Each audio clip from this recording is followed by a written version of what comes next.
Olá pessoal, eu sou a Rosemary do canal Rosemary Orquídeas. Hoje estou aqui para te falar sobre os tipos principais de orquídeas que existem na natureza.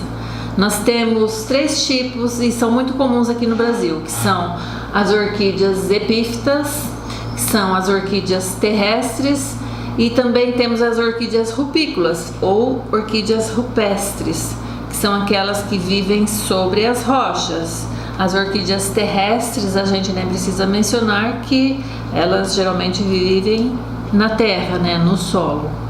E as orquídeas epífitas são aquelas orquídeas que vivem sobre as árvores, às vezes lá na natureza, na floresta, elas grudam suas raízes nos troncos das árvores, quando é uma orquídea assim mais robusta, e quando são orquídeas menores, elas grudam nos galhos das árvores.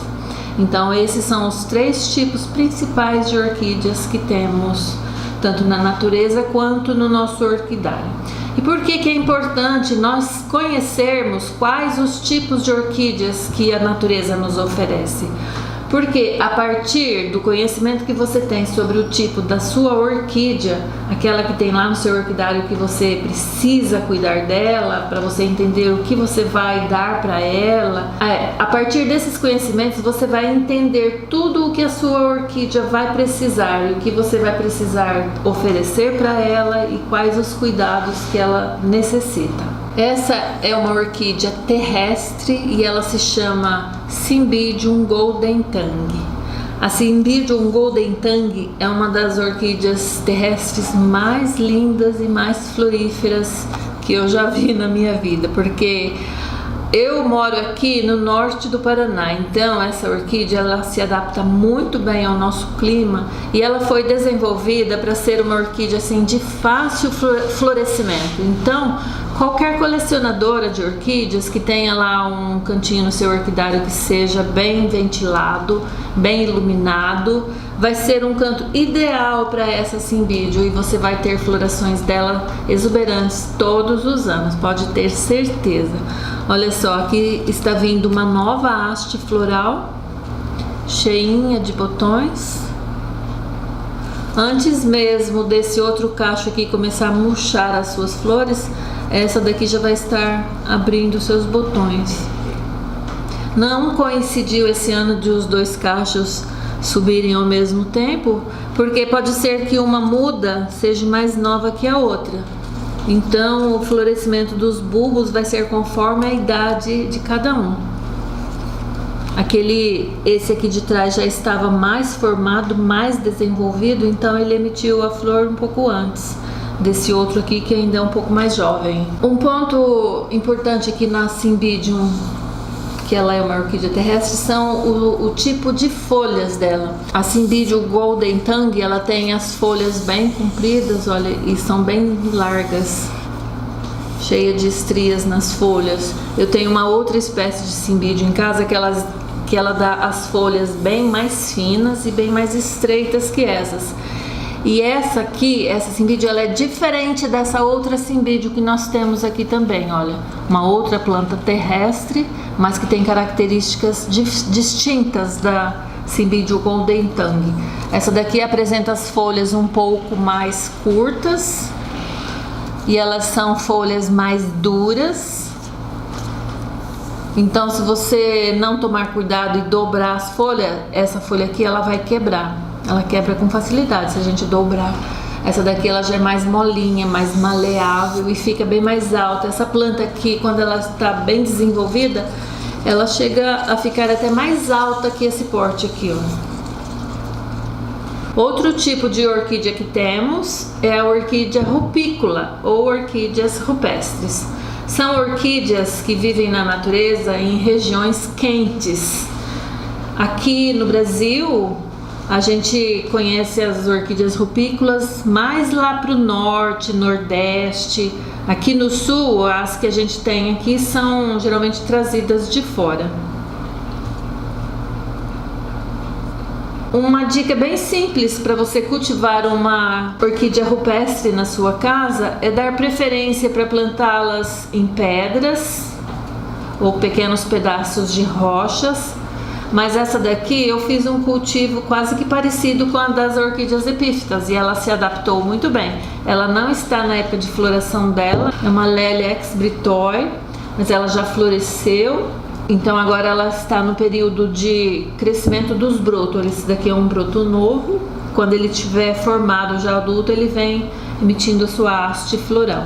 Plantando ela só em pedras, em britas, por exemplo, ela vai se adaptar melhor, se desenvolver melhor do que quando a gente usa um substrato comum para as orquídeas epífitas, porque ela prefere um substrato mais sequinho. Você pode deixá-la também num local bem arejado e bem iluminado, com bastante claridade para ela, que ela gosta. É como se ela estivesse na natureza, em campos do Nordeste, grudada nas rochas sobre os morros. Uma outra coisa importante sobre as rupícolas é evite molhar muito essa planta, que ela não precisa de muita água, porque lá na natureza ela está num local que chove menos. Essa daqui é uma orquídea epífita. Normalmente as epífitas vivem sobre as árvores. Aqui no meio tem um bulbo de epidendron que caiu aqui e já enraizou aqui nesse vaso também. Então essa daqui é uma Dendrobium thyrsophlorum. Ela nem está na época de floração dela. Esse cacho aqui veio que meio que de atrevido, um pouco antecipado. Ela vai florescer na primavera, então ela está um pouco adiantada. Essa Dendrobium, ela foi visitada por um gafanhoto lá no meu orquidário. O gafanhoto entrou lá e eu não estou conseguindo capturar ele, porque a hora que eu vou pegar o gafanhoto, ele pula e vai lá para outra fileira de bancadas. Então eu vou ter de armar uma armadilha lá dentro para pegar aquele gafanhoto que veio aqui picotar as folhas da Dendrobium. Olha só, ele tira tudo, a beleza da planta, ele tira esse aspecto visual dela. Isso aqui é uma coisa que a gente não deseja ter no orquidário, não deseja ver nas orquídeas. Essas folhas picotadas dá a impressão que é uma formiga cortadeira, mas não é não. Foi um gafanhoto que entrou lá e estava aqui fazendo a ceia aqui na minha Dendrobium. Porque dentro do meu orquidário eu não passo produtos tóxicos, eu não uso esses produtos agrícolas químicos fortes para combater insetos, esses outros bichinhos que aparecem dentro do orquidário que gostam de comer nossas orquídeas, né? Então eu vou ter que armar uma armadilha para capturar o gafanhoto. As orquídeas epífitas, elas precisam de substratos bem aerados que imitem a condição que ela vive na natureza. As raízes precisam estar bem aeradas dentro do vaso. A gente coloca uma camada de pedra, de brita aqui no fundo para drenar bastante a água da irrigação.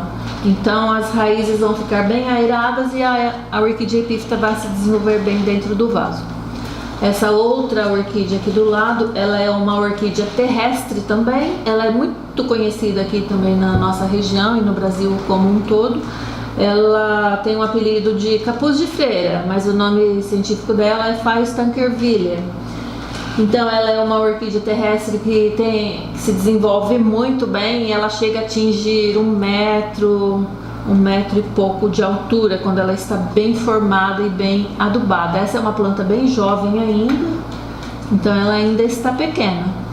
E para plantar no vaso essa orquídea terrestre é bom que o substrato seja bem fofo, uma mistura de um pouco de terra vegetal com um pouquinho de casquinhas de árvores moídas com granulometrias de mais ou menos 2 centímetros para deixar também aquele substrato misto, é um substrato misto com terra vegetal bem arejado, bem fofinho também, porque aí a Phaeus ela vai se desenvolver bem sem prejudicar as suas raízes.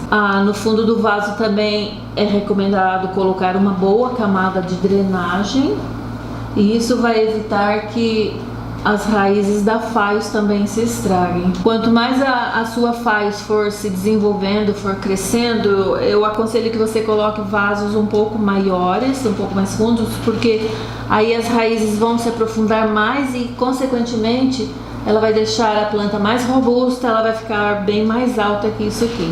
Aí você vai observar conforme a idade da sua planta. Se você gostou desse vídeo, se você gostou de conhecer quais os principais tipos de orquídeas que existem na natureza e nos nossos orquidários aqui no Brasil, deixe o seu like, deixe um comentário e se inscreva aqui no canal Rosemary Orquídeas para aprender mais dicas sobre como cultivar orquídeas epífitas, rupestres e terrestres. E eu te vejo no próximo vídeo. Tchau!